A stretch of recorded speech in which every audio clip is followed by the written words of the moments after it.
video bridges the gap from the one that ends with Mahalilel, and we'll kick off beginning with Enoch. So it's right in between those two. The reason why I even mention this, because there's an Ethiopian church that's in communion with the Pope, and there is an Ethiopian church that is not in communion with the Pope.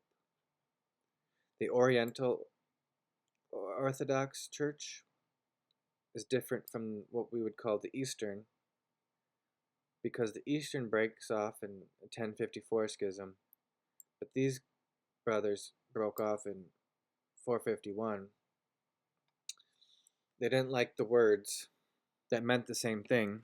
They were speaking different languages, but trying to say the same thing, because until recently, I think it was the 1970s, they shook hands and said sorry after, I don't know, 1500 some years or so, maybe even a little bit more. And that was over the nature of Christ, because we said that we believe that Christ has two natures, human and divine. They said the same thing in different words.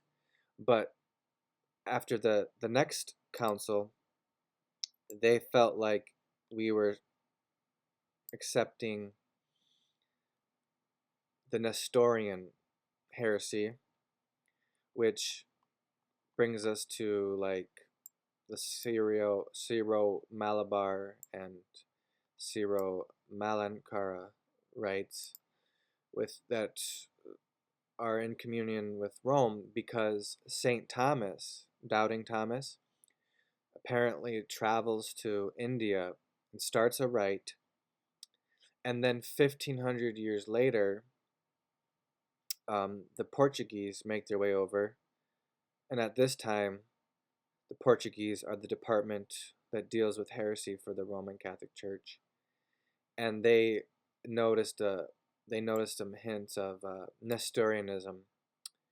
A whole nother topic for later.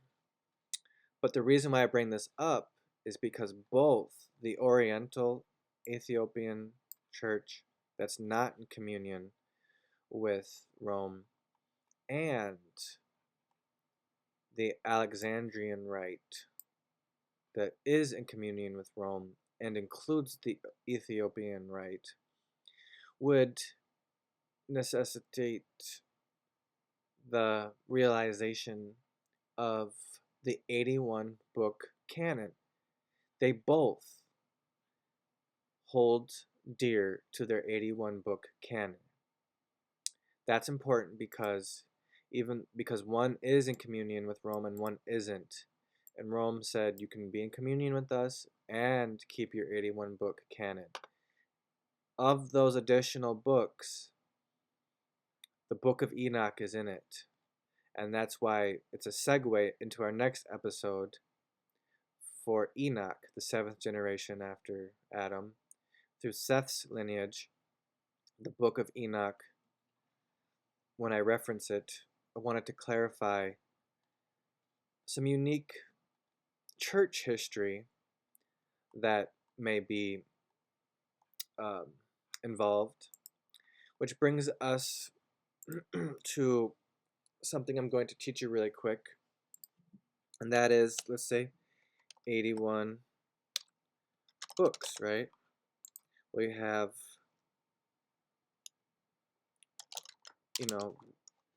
communion. So you have, let's say, Roman communion and Oriental, which is not in communion with Rome. I would not choose this one. I would choose this one. The Roman Catholic Church states in their law that the Orientals have a valid priesthood and Eucharist and Mass, but the Orientals, for the longest time, wouldn't say the same thing about the Roman Catholic Church. Now, this, I have to be very brief, But we have a sandbox here ID, right? And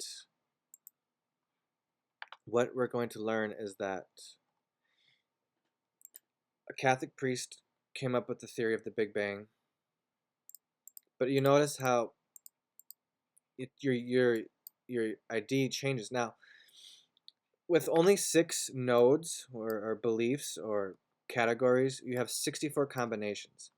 But in this aspect, if you were to be all here, 64B, you could not call yourself a Christian, right? But over here, you can still call yourself a Christian and have the same unique ID. So that needs to evolve. Now, jumping to 34 nodes brings us to over 1 billion combinations. And we have our forensic ID, which is unique to Christianity. So if you wanted to say this doesn't affect your salvation or your entrance into heaven, it just gives you a unique ID. Now, as you move to add 10 more belief statements to that, and you have over 1 trillion combinations, which is more than there are people on earth, which means that theoretically every single person on earth could have their own unique forensic ID or their sandbox ID and their sandbox ID. And the reason why I'm pointing this out is because, dynamically speaking, there is a huge playground. If you think about a football field, soccer field, a basketball court, they have out of bounds. If you go out of bounds, right? Well, dogma is the boundaries, which inside of those boundaries, again, I think it speaks for itself. Now, if you don't have knowledge on a particular topic, you might be neutral and wait to learn before you make a decision, because it's going to affect your overall score, your unique forensic address or ID, and you have a huge playground to believe in without falling into heresy or I mean, you can fall into heresy and still be Christian and still be forgiven and still be saved, but it's better to actually learn some of these things and then, anyways, I just wanted to point this out because instead of arguing with each other over who's right and who's wrong, we realized that scholars did their best to come up with, certain things, and that, be it that as it may, doesn't affect your salvation. Now, the church stopped using creation dates, but there was a time in church history where they had creation dates, especially with the Byzantine calendar. For tax and liturgical purposes, they anchored the creation to 5509 BC. We don't do that anymore. Here in the Roman Catholic Church, we don't do that anymore. However, whether you believed in him, because they all have different, it doesn't matter. It doesn't change your relationship with Christ. That's what I wanted to point out. And if we're going to talk about Big Bang, and you're going to talk about billions of years of evolution or whatever, you want to fit that in there somehow. The difference between 6,000 here and 7,600 here, those 1,600 years doesn't even. It's a very small. It's very, very, very small. It doesn't even show up. Basically, it's 0.0000000. So again, whether you favor one or the other. This was Jesuit, this was Franciscan order, but the Pope had to make a declaration. He said, these are not dogmatic.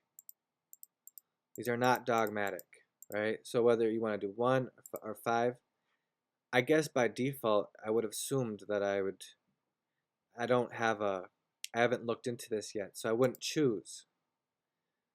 So this would be the default, but here, really, we need to have 0. You want to start at 0, and you want to be able to remove that. So how about grace and will? Let's go back to grace and will. Ultimately, we want to remain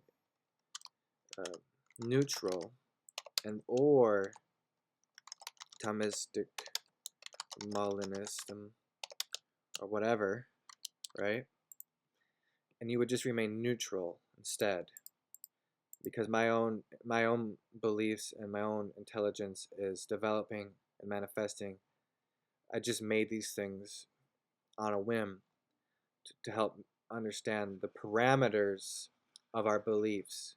We've got a big playground to play in, and then the bound. And if you go outside of those boundaries, you either redefine yourself as a Christian, whether it's Oriental or it's Eastern Orthodox, or whether it's Protestant, or whether it's atheist or not Christian at all, or whether it's an entirely different religion. So this is still in development, but I think you can